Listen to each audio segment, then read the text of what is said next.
UP special की series में आप सभी का स्वागत है। और इसमें हम लोग जो डिस्कस करेंगे वो यूपी का स्टैटिक पार्ट जो है वो डिस्कस करेंगे। ये इसका पार्ट 1 है। अगर आपने यूपी पुलिस कांस्टेबल एसआई का फॉर्म भरा है तो आपके लिए ये पढ़ना बहुत ज़रूरी है, क्योंकि क्वेश्चन यहाँ से कई बार सीधे सीधे बनते हैं। बेसिक फैक्ट्स हैं, ज़्यादा बड़ा नहीं है यूपी स्पेशल, लेकिन फिर भी मैं आपको सजेस्ट करूँगा कि आप देख कर जरूर जाएँ, क्योंकि स्टेट का कोई भी एग्ज़ाम होता है तो यूपी स्पेशल में से क्वेश्चन आपके स्टैटिक पार्ट में से बनते ही बनते हैं। ठीक है, तो चलिए बात करते हैं। सबसे पहले जब भी हम लोग उत्तर प्रदेश की बात करते हैं तो उत्तर प्रदेश में आपको कुछ बेसिक फैक्ट्स पता होने चाहिए। ठीक है, क्योंकि अभी लास्ट एग्ज़ाम हुआ था बैट का, तो उसमें भी क्वेश्चन आया था यहाँ से, तो उसको भी हम लोग देखते हैं। देखिए, सबसे पहले बात करते हैं, जब भी उत्तर प्रदेश की बात होगी तो आपके सामने पहली चीज़ क्या होती है? एरिया, यानी कि क्षेत्रफल। ठीक है, जब भी हम क्षेत्रफल की बात करते हैं, जब क्षेत्रफल की बात करते हैं तो क्षेत्रफल की दृष्टि से पहले तो हमें ये पता होना चाहिए कि भारत, ठीक है, हम लोग इस दोनों को कंपेयर करके पढ़ेंगे। भारत का भी देखेंगे और भारत के साथ इसको कंपेयर करके चलेंगे, ताकि हम लोग और अच्छे से इसको समझ पाए। ठीक है,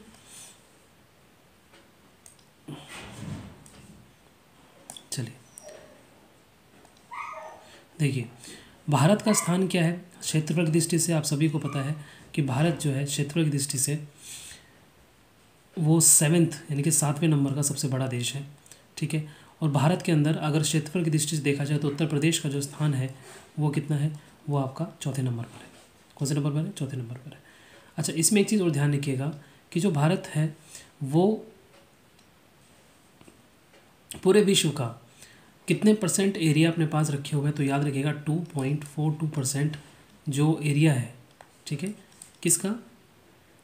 वर्ल्ड का, विश्व का। ठीक है ना, विश्व का जो 2.42% एरिया है वो भारत के पास है, और उत्तर प्रदेश के पास जो एरिया है वो आपका 7.33% जो है वो भारत के क्षेत्रफल का ही ऑक्यूपाई किए हुए है। ठीक है, तो कई बार ये कन्फ्यूज़ हो जाता है स्टूडेंट इसके अंदर, तो आप ध्यान रखिएगा।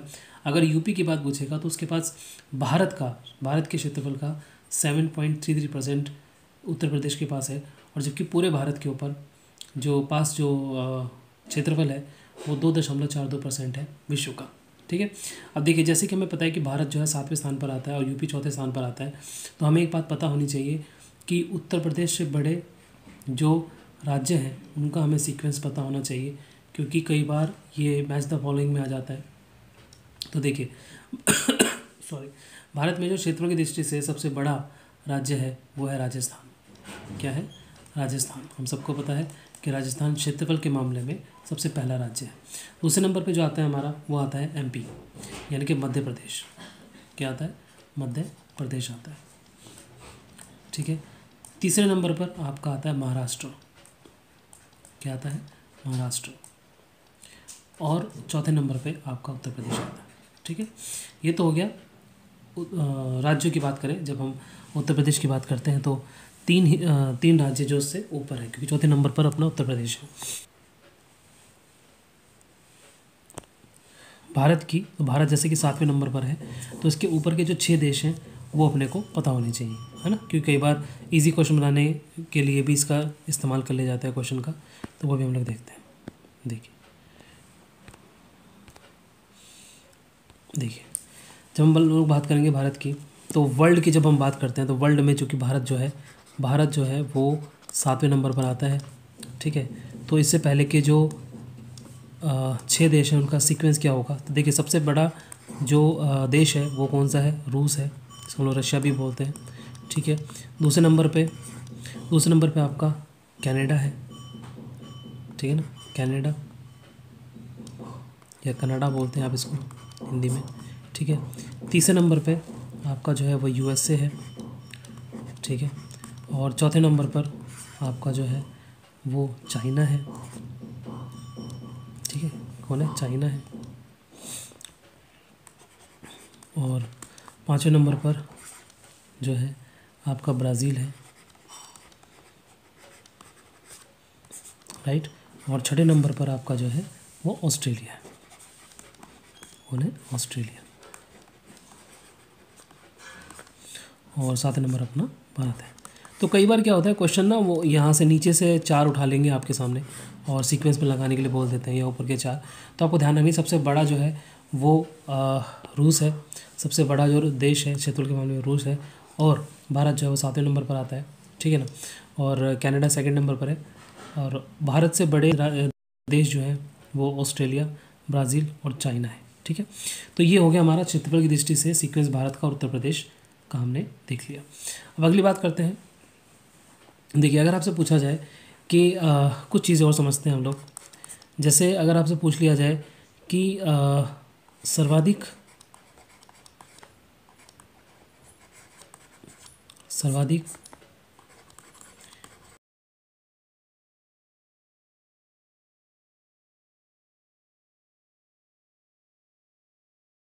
पूछा जाए विश्व में, और आपसे पूछा जाए भारत में, ठीक है। तो देखिए, विश्व में सबसे ज़्यादा ग्रामीण आबादी किसके पास है? भारत के पास है, ठीक है। और भारत में पूछेगा तो उत्तर प्रदेश। तो यहाँ पर भी हमारा उत्तर प्रदेश जो है वो नंबर 1 पे है ग्रामीण आबादी के मामले में, ठीक है। इसके अलावा और क्या चीज़ हम लोग याद कर सकते हैं यहाँ से? अगर आपसे क्वेश्चन पूछा जाए कि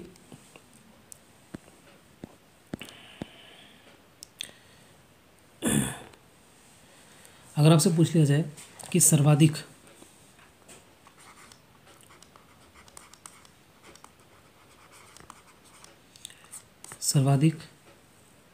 ग्रामीण आबादी,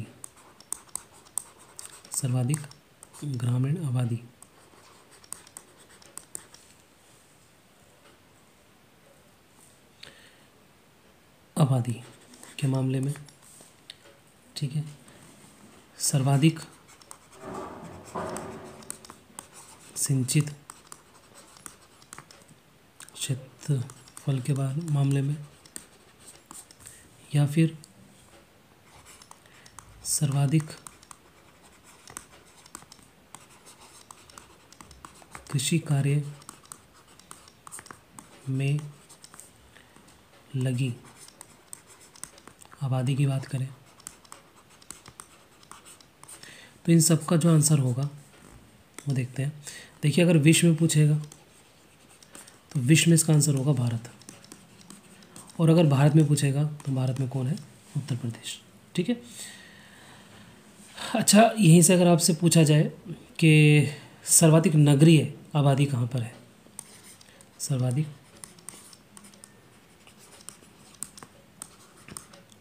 नगरीय आबादी,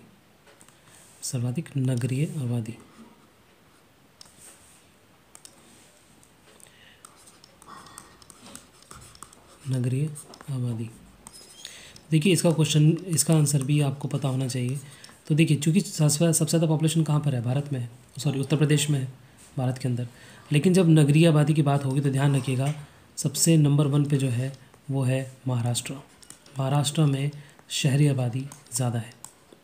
और अगर हम बात करें अपने उत्तर प्रदेश की, तो उत्तर प्रदेश भी पीछे नहीं है, उत्तर प्रदेश यहाँ पर दूसरे नंबर पर है, ठीक है। थोड़ा सा और इसको हम लोग डिटेल में कर लेते हैं चीज़ों को। देखिए, जब बात होगी पॉपुलेशन यानी कि आबादी की, ठीक है, बात होगी पॉपुलेशन की, तो आबादी जो होती है 2 तरीके की होती है, जैसे हम ऊपर भी लिख पढ़ कर आए हैं, ग्रामीण और शहरी। तो जो ग्रामीण आबादी है, ठीक है, उत्तर प्रदेश की बात हो रही है यहाँ पर, ध्यान रखिएगा, किसकी बात हो रही है? उत्तर प्रदेश की। तो ग्रामीण जो आबादी है उत्तर प्रदेश के अंदर वो 77.7% अराउंड आपको याद रखनी है, ठीक है। और शहरी आबादी जो बची वो शहरी आबादी होगी, यानी कि 22.3% जो आबादी है वो शहरी है उत्तर प्रदेश की, है ना, क्योंकि अभी सेंसस हुआ नहीं है तो हम लोग इसी डेटा को कंसिडर करेंगे। अच्छा, यहीं पर अगर मैं कंपैरिजन करूँ आपको, तो भारत की अगर आपसे पूछ ली जाए भारत की कितनी % आबादी शहरी है, तो आप क्या बताएंगे? देखिए, अगर आपसे पूछा जाए भारत की कितनी है ग्रामीण आबादी, तो कितनी है? 68.84, लगभग आप 68 याद रखें चलेगा, 68.84% ग्रामीण आबादी पूरे भारत की है। और जो बचा यानी कि 31.16% जो है, ये बात हो रही है किसकी? भारत की, ये बात किसकी हो रही है? भारत की बात हो रही है। तो भारत का भी साथ साथ कंपैरिजन देखते चले ताकि हम लोग ये कैलकुलेट कर सकें कि उत्तर प्रदेश कहाँ पर लाई करता है। तो आप देख सकते हैं कि ग्रामीण आबादी के मामले में उत्तर प्रदेश नेशनल लेवल पर ज़्यादा मतलब ज़्यादा ग्रामीण आबादी नहीं है, क्योंकि ओवरऑल भारत में 68 है और अकेले यूपी में कितनी है? 77% है। तो ये भी आप ध्यान रखें, थोड़ा सा फैक्चुअल चीज़ें हैं, है ना। अच्छा, एक और नोट करके आप फैक्ट याद कर सकते हैं कि आपसे क्वेश्चन ऐसे पूछा जाता है कि इसमें से कौन सा देश है जिसकी आबादी उत्तर प्रदेश से ज़्यादा है ना। तो याद रखिएगा, केवल 4 देश ऐसे हैं दुनिया में, 4 देश जो जिनकी आबादी उत्तर प्रदेश से ज़्यादा है ना। जिनकी आबादी उत्तर प्रदेश से ज़्यादा है तो यानी कि अगर उत्तर प्रदेश एक देश बन जाए ना, तो ये 5वें नंबर का देश होगा पॉपुलेशन के मामले में। तो कौन कौन से हैं वो? एक तो देखिए चाइना, ऑब्वियसली बात है, क्योंकि चाइना की तो सबसे ज़्यादा ही है, तो उत्तर प्रदेश से तो ज़्यादा ही होगी। दूसरे नंबर पे अगर हम बात करें भारत की, खुद अगर पूरे भारत की आबादी देखी जाए तो वो भी उत्तर प्रदेश से ज़्यादा है। और तीसरी बात करें यूएसए की, ठीक है, और चौथी बात करें इंडोनेशिया की, है ना, इंडोनेशिया। ये क्वेश्चन आया हुआ एग्ज़ाम में, ठीक है। देखिए क्वेश्चन समझिए, क्वेश्चन में क्या मैंने लिखा है और क्या मैं आपको समझाने की कोशिश कर रहा हूँ। देखिए, उत्तर प्रदेश की जो पॉपुलेशन है उससे ज़्यादा केवल चाइना की, खुद भारत की, यूएसए की और इंडोनेशिया की, है ना, इनकी आबादी। यानी कि अगर हम उत्तर प्रदेश को एक अलग देश बनाए तो जनसंख्या के मामले में ये पूरी दुनिया का 5वां देश बन सकता है, ठीक है। तो इम्पॉर्टेंट फैक्ट है, इस चीज़ को आप याद रखिएगा, कई बार ये क्वेश्चन आता है, जल्दीबाजी में हम लोग गलत कर देते हैं, ठीक है ना। अब थोड़ा सा बात करते हैं हम लोग उत्तर प्रदेश के नामकरण के बारे में, कि उत्तर प्रदेश का नामकरण कैसे हुआ, ठीक है। यहाँ से भी क्वेश्चन आपके एग्ज़ाम में बनते हैं। का जो संयुक्त प्रांत था ये कब से कब तक रहा है? तो याद रखिएगा 1877 से लेकर 1937 तक, ठीक है। जो नाम था वो था आगरा एवं अवध का संयुक्त प्रांत। और उसके बाद केवल संयुक्त प्रांत हुआ 1937 से लेकर 1937 में नाम चेंज हो गया था और इसका नाम बदल कर क्या हो गया था? संयुक्त प्रांत। और ये लगभग 1950 तक चला है, यानी कि आज़ादी से पहले अगर नाम पूछेगा आपसे तो आप संयुक्त प्रांत बताएंगे। और 26 जनवरी 1950 को ही जो है वो इसका नाम उत्तर प्रदेश रखा गया था, ठीक है। इसीलिए जो उत्तर प्रदेश का स्थापना दिवस है, स्थापना दिवस कब मनाया जाता है? इसका 26 जनवरी को मनाया जाता है, ठीक है, 26 जनवरी को मनाया जाता है। और पहला जो मनाया गया था, फर्स्ट जो स्थापना दिवस मनाया गया था वो 2018 में मनाया गया था, ठीक है। तो ये कुछ बेसिक फैक्ट है इसके नाम से रिलेटेड।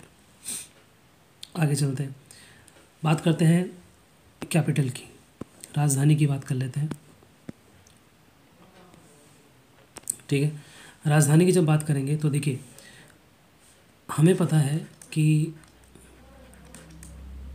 उत्तर प्रदेश की राजधानी लखनऊ है, तो क्या हमेशा से लखनऊ रही है? नहीं, पहले इसकी राजधानी क्या थी? आगरा थी। पहले इसकी राजधानी क्या थी? आगरा थी। आगरा के बाद चेंज हुई और ये बनी इलाहाबाद, जिसको अब प्रयागराज कहते हैं, तो इलाहाबाद, ठीक है। तो इलाहाबाद के बाद इसकी जो राजधानी हुई तब जाकर इसकी राजधानी लखनऊ हुई थी, ठीक है। अब ईयर भी देख लेते हैं फटाफट जल्दी से इसका।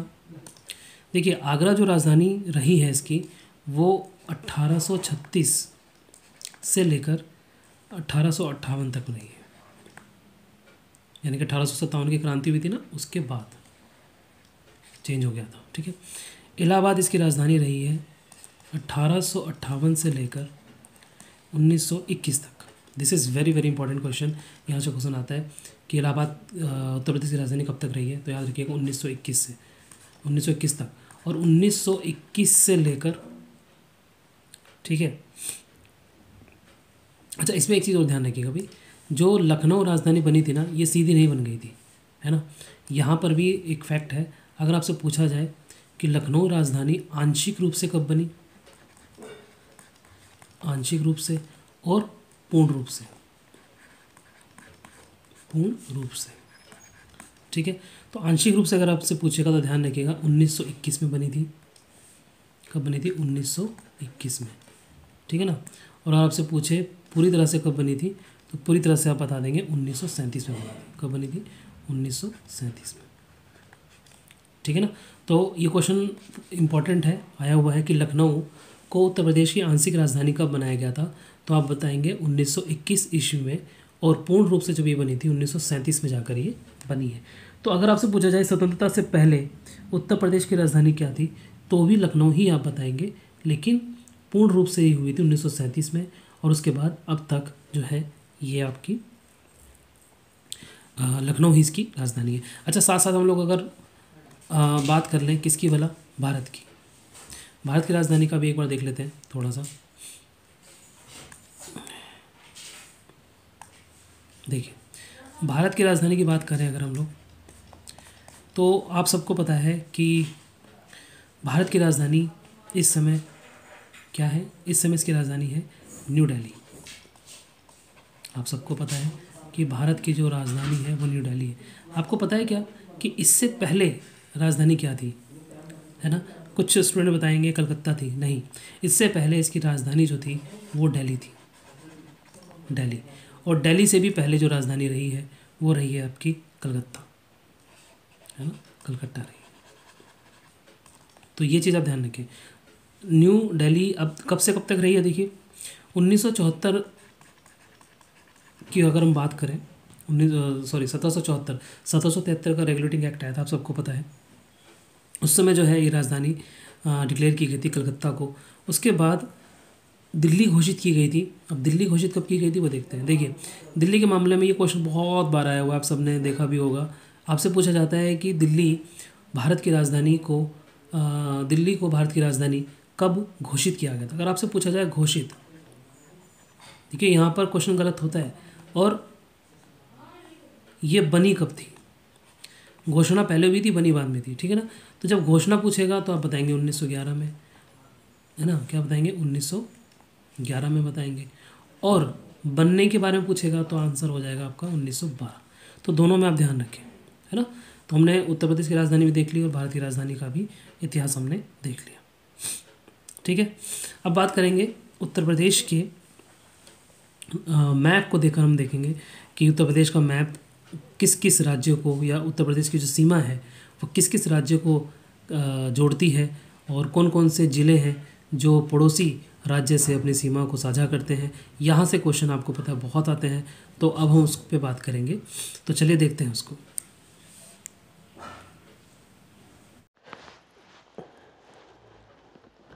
तो अब हम बात करते हैं कि उत्तर प्रदेश की जो सीमा है वो कितने राज्यों से लगती है ना। नेपाल से कितने ज़िले हैं जो उत्तर प्रदेश के से लगते हैं, उत्तर प्रदेश की सीमा लगती है जिनसे, प्लस कितने ऐसे राज्य हैं जो कि उत्तर प्रदेश से कनेक्ट होते हैं। तो ये सारी चीज़ें बहुत बेसिक क्वेश्चंस हैं, बहुत बेसिक डिटेलिंग यहाँ से क्वेश्चंस बनते हैं, और अच्छे क्वेश्चंस यहाँ से बनते हैं, आसान क्वेश्चन होते हैं। एक बार आप मैप देख लेंगे तो आप इसको कभी भूलेंगे नहीं। तो चलिए हम लोग बात कर लेते हैं। यहाँ तक हम लोग बात कर चुके थे। अच्छा, एक चीज़ यहाँ पर नोट कर लीजिएगा भाई, यहाँ पर अगर आपसे पूछे न्यू दिल्ली जो है वो कब बना था, तो याद रखिएगा 1931 में जो है ये डिक्लेयर कर दिया गया था कि जो नई दिल्ली है वो भारत की राजधानी होगी। तो चलिए आगे बात करते हैं हम लोग।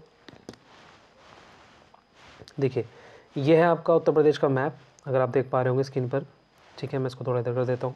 तो देखिए, ये उत्तर प्रदेश का मैप है, जिसमें कि हम लोग देखते हैं कि इसमें कितने राज्य हैं जो उत्तर प्रदेश से सीमा साझा करते हैं, और यहाँ पर एक हमारा पड़ोसी देश भी है जिसको हम लोग क्या बोलते हैं, जिसको हम लोग नेपाल बोलते हैं, ठीक है ना। और बाकी चीज़ें हम लोग डिस्कस करते हैं। तो देखिए, मैप में देखते जाइएगा, ये अगर हम इस तरीके से बना लें, ईस्ट वेस्ट और नॉर्थ साउथ को लेकर हम चलें, तो हम देख पाएंगे कि जो नेपाल है ये नॉर्थ और ईस्ट में पड़ता है। उत्तर प्रदेश के नॉर्थ ईस्ट में आपको क्या मिलेगा, नेपाल मिलेगा। अब चलिए आगे चलते हैं। इस साइड में जब चलेंगे तो आपको सहारनपुर से स्टार्ट होकर रामपुर तक, पीलीभीत तक, आपको यहाँ पर आपको दिखाई देगा उत्तराखंड, ठीक है। इधर चलेंगे तो इधर आपको ऊपर की तरफ आपको मिलेगा हिमाचल प्रदेश, जो कि सहारनपुर से अपनी सीमा साझा करता है। उसके बाद यहाँ पर आपको मिलेगा हरियाणा, HR लिख देता हूँ, हरियाणा मिलेगा आपको, ठीक है। हरियाणा आपका यहाँ से स्टार्ट होता है, यहाँ तक आता है। उसके बाद बीच में आपको जो है यहाँ पर ये जो आप देख पा रहे हो ना, मेरठ वाला, मेरठ के आसपास का जो इलाका है, ये आपका दिल्ली है। क्या है? दिल्ली है, DL लिख देता हूँ यहाँ पर मैं। उसके बाद नीचे फिर से आपको हरियाणा लगता है, यहाँ पर थोड़ा सा फिर से लगता है, यानी कि हरियाणा 2 बार लगेगा, एक बार ऊपर लगता है और एक बार नीचे लगता है, बीच में दिल्ली पड़ जाता है, ठीक है। ये वाला जो इलाका आप देख रहे हो मथुरा आगरा वाला, ये जो इलाका है ये राजस्थान से टच करता है। और राजस्थान के बाद जब आप देखेंगे आगरा से ही टच करता हुआ ये जो आप देख रहे हो बाउंड्री वाली, ठीक है ना, यहाँ से स्टार्ट होकर ये पूरा जो इलाका आप देख पा रहे होंगे, ये यहाँ से ऐसे एंटर करता हुआ इस तरीके से, ये जो आप देख पा रहे होंगे ना, सोनभद्र तक, सोनभद्र की जो लाइन नीचे देख रहे हो आप, ये वाली, ये जो इलाका है वाइट एरिया, ये वाला, ये क्या है? ये आपका जो है इसको बोलते हैं मध्य प्रदेश। क्या बोलते हैं इसको? मध्य प्रदेश बोलते हैं। और सबसे बड़ी सीमा जो है आपकी यहीं लगती है। उसके बाद जब इधर चलेंगे तो नीचे वाला जो इलाका है आपका, देखिए ये आपका बिहार है, और ये आप बिहार से अलग हुआ झारखंड, तो ये आपका झारखंड होगा, ठीक है। और ये आपका बिहार है, ठीक है ना, ये आपका बिहार है।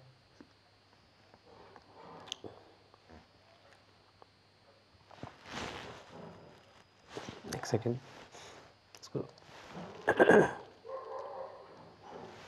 ये आपका जो है ये वाला आपका बिहार है,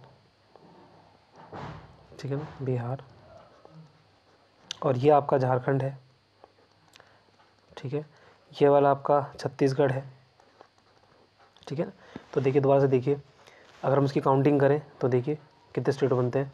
1, हिमाचल प्रदेश 2, हरियाणा 3, ठीक है, राजस्थान 4, ओके, मध्य प्रदेश 5, छत्तीसगढ़ 6, झारखंड 7 और बिहार 8, ठीक है। ये 8 वो राज्य हैं जो कि आपके उत्तर प्रदेश से सीमा साझा करते हैं, और एक आपका जो हो जाता है वो है आपका दिल्ली UT, यानी कि ये यूनियन टेरिटरी है, और 8 आपके स्टेट जो है UP से अपनी सीमा को साझा करते हैं, ठीक है। अब देखिए यहाँ पर आपको एक चीज़ और ध्यान रखनी है, जो नेपाल है, नेपाल से भी जो है उत्तर प्रदेश अपनी सीमा साझा करता है, लंबी सीमा जो है नेपाल से साझा होती है। अब यहाँ से सॉरी, अब यहाँ से जो सीमा साझा करने वाले ज़िले हैं उनके बारे में बात कर लेते हैं। देखिए, एक आपका पीलीभीत है नंबर 1, लखीमपुर खीरी 2, उसके बाद देखिए सीतापुर मौनी शेयर नहीं करता है ना, बहराइच करता है 3 नंबर। उसके बाद श्रावस्ती 4, श्रावस्ती 4, ठीक है, बलरामपुर 5, सिद्धार्थनगर 6 और महाराजगंज 7। तो ये 7 ज़िले हैं जो कि क्या करते हैं, नेपाल से सीमा को साझा करते हैं। ये क्वेश्चन बहुत बार पूछा गया है, आपको ऑप्शन देके पूछ लेते हैं, बताइए इसमें से कौन सा जो राज्य है और कौन सा ज़िला है जो नेपाल से सीमा साझा नहीं करता है। तो याद रखिएगा, गोंडा बस्ती नहीं करते हैं, ना ही कुशीनगर करता है, ना ही देवरिया करता है। तो ये जो 7 स्टेट आपके सामने, 7 डिस्ट्रिक्ट जो लिखे हुए हैं, ये आपको एज इट इज़ याद रखने हैं ताकि आप इसमें कोई गलती ना करें। अच्छा, इसके लिए आप एक छोटा सा ट्रिक भी याद कर सकते हैं। देखिए, एसएसबी कब MP पहुंची, ये एक छोटी सी ट्रिक है जिससे आप इन जिलों को हमेशा याद रख सकते हैं।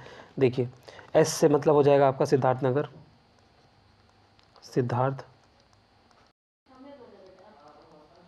सिद्धार्थनगर। मैं पेन थोड़ा पतला कर लेता हूँ, ज़्यादा बड़ा हो रहा है ये।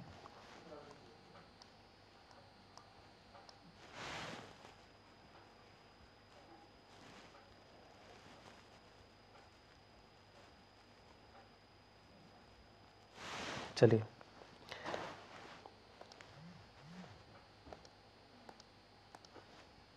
थोड़ा सा छोटा कर लेते हैं। देखिए, एक S से आपका सिद्धार्थनगर हो जाएगा, एक S से आपका हो जाएगा श्रावस्ती, है ना, श्रावस्ती।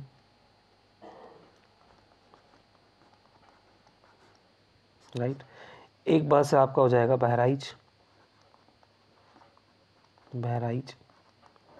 ठीक है। एक का से हो जाएगा आपका कुशीनगर, सॉरी कुशीनगर नहीं, आपका खीरी, लखीमपुर खीरी, ठीक है ना, लखीमपुर खीरी। श्रावस्ती, का से आपका हो जाएगा खीरी, जिसको हम लखीमपुर खीरी बोलते हैं, ठीक है। एक बार से आपका हो जाएगा बलरामपुर, बलरामपुर, एमपी से आपका हो जाएगा, एक एम से हो जाएगा आपका एमपी, ठीक है ना, मध्य प्रदेश, और इस पी से आपका हो जाएगा पीलीभीत, ठीक है ना। तो इस तरीके से आप जो है एक बार इसको ट्रिक से याद कर लेंगे तो आपकी गलती कभी नहीं होगी। तो सिद्धार्थनगर, श्रावस्ती, बहराइच 3, खीरी 4, बलरामपुर 5, एमपी 6, पीलीभीत 7, ये 7 ज़िले हैं जो कि नेपाल से कनेक्ट होते हैं, ठीक है। अच्छा, इसके साथ साथ एक चीज़ और आप ध्यान रखें,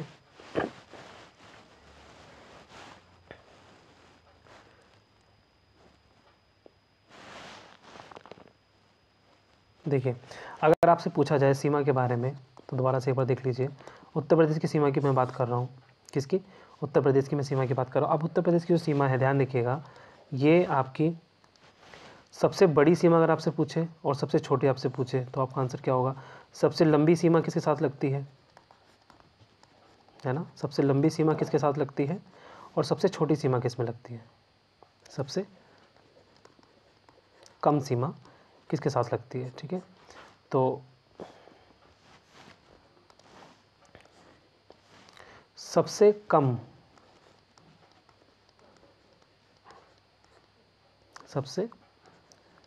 कम सीमा किस पर लगती है? देखिए सबसे लंबी सीमा की जब बात करेगा तो आप जवाब देंगे मध्य प्रदेश। क्या जवाब देंगे? मध्य प्रदेश। अभी हमने ऊपर देखा भी मैप में कि मध्य प्रदेश की सीमा सबसे ज़्यादा उत्तर प्रदेश को घेरे हुए है। और कितने ज़िले लगते हैं ये भी ध्यान रखिएगा, 11 ज़िले टोटल जो है मध्य प्रदेश से कनेक्ट होते हैं। और सबसे कम अगर आपसे पूछे तो आपको पता है हिमाचल प्रदेश जो है, हिमाचल प्रदेश, ठीक है, हिमाचल प्रदेश से सीमा सबसे कम लगती है। कितने ज़िलों की लगती है? सिर्फ एक ज़िले की, जिसका नाम है सहारनपुर, जहाँ से आप ये वीडियो देख रहे हैं, ठीक है ना। सहारनपुर से जो है एक सबसे कम सीमा जो है लगती है। और अभी मैंने आपको बताया नेपाल से सीमा कितने राज्यों की लगती है, कितने ज़िलों की लगती है? तो याद रखिएगा 7 ज़िले हैं ऐसे जो मैंने ऊपर अभी से आपको समझाए, ये आपको नेपाल से सीमा को कनेक्ट करते हैं, ठीक है ना। अच्छा, और हमने जो बात करी कुल कितने राज्य हैं ये हमने ऊपर देख लिया। कुल राज्य जो उत्तर प्रदेश से सीमा बनाते हैं, कुल राज्यों की जब हम बात करेंगे तो ठीक है ना, कुल राज्य की जब हम बात करेंगे तो आपके पास 8 राज्य हैं, है ना, 8 राज्य हैं टोटल, वो मैंने ऊपर बताया अभी, और एक केंद्र शासित प्रदेश, ठीक है ना। अब 8 कौन कौन से ये मैंने आपको ऊपर डिस्कस कर दिया है। सबसे ज़्यादा बता दिया, सबसे कम भी आपको मैंने बता दिया। नेपाल से सीमा कितने राज्यों में लगती है ये भी मैंने आपको बता दिया, ठीक है। अच्छा, एक चीज़ और ध्यान रखिएगा, जितने नोट करके आप लिख सकते हैं इस बात को कि जितने यूपी से जो राज्य सीमा बनाते हैं,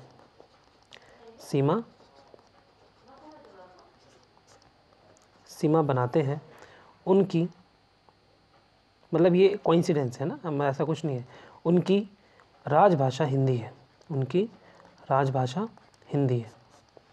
ठीक है ना, उनकी राजभाषा क्या है? हिंदी है। तो अगर आपने यूपी से लगने वाले ज़िले देख लिए हैं, स्टेट देख लिए हैं, तो आपको ये अलग से याद रखने की ज़रूरत नहीं है, ठीक है ना। जैसे आपसे पूछो उत्तराखंड की राजभाषा क्या है? हिंदी है। राजस्थान की क्या है? हिंदी है। हिमाचल प्रदेश की हिंदी है। मध्य प्रदेश की हिंदी है। झारखंड, छत्तीसगढ़ की, बिहार की, इन सब की क्या है? राजभाषा जो है ये स्टेट लैंग्वेज होती है भाई, हर एक स्टेट की अपनी अपनी स्टेट लैंग्वेज होती है। अच्छा, इसी तरीके से क्वेश्चन और यहाँ से बन जाता है कई बार, वो भी देख लेते हैं। अगर आपसे ये क्वेश्चन पूछ लिया जाए कि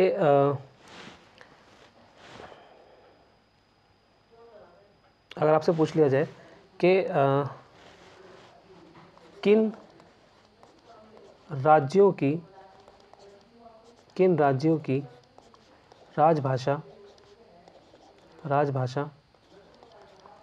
इंग्लिश है, अंग्रेजी है, ठीक है ना, अंग्रेजी है।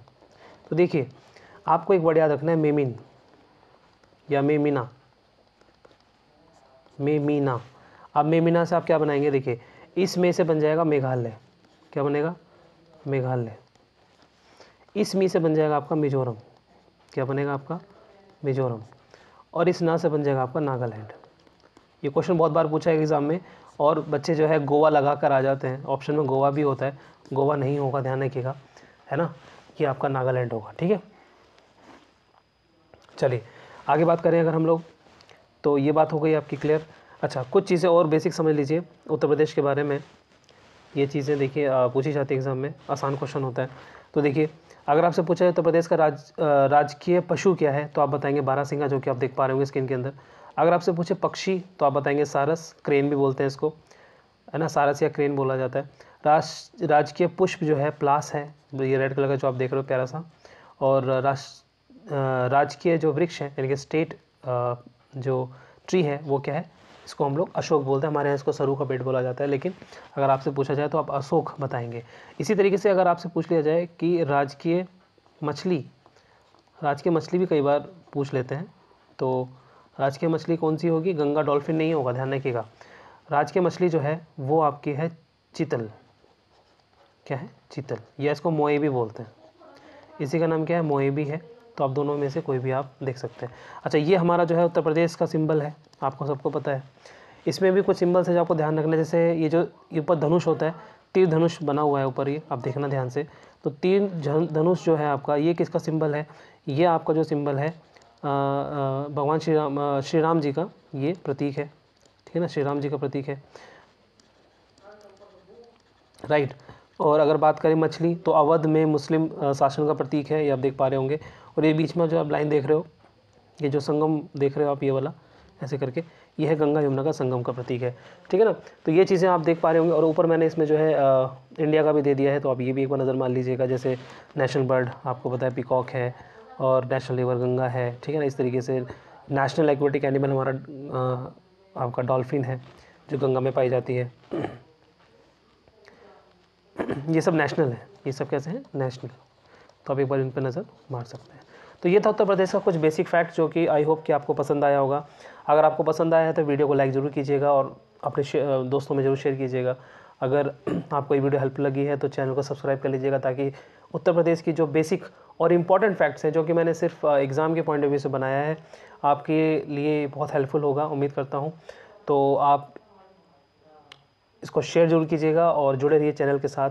मिलते हैं अगली वीडियो में, जिसमें उत्तर प्रदेश की इंटरनल स्ट्रक्चर की बात करेंगे, रिवर्स की बात करेंगे, बहुत सारी चीज़ें हैं यूपी के बारे में जो हमें पता होनी चाहिए, क्योंकि जब भी हम स्टेट एग्ज़ाम देने जाते हैं तो हमें ये बेसिक फैक्ट्स पता ही होने चाहिए, कंपलसरी है ना। तो इसके लिए हम लोग डिस्कस करेंगे अगली वीडियो में। तब तक के लिए अपना ध्यान रखिए, पढ़ते रहिए और चैनल से जुड़े रहिए। Thank you so much and all the very best.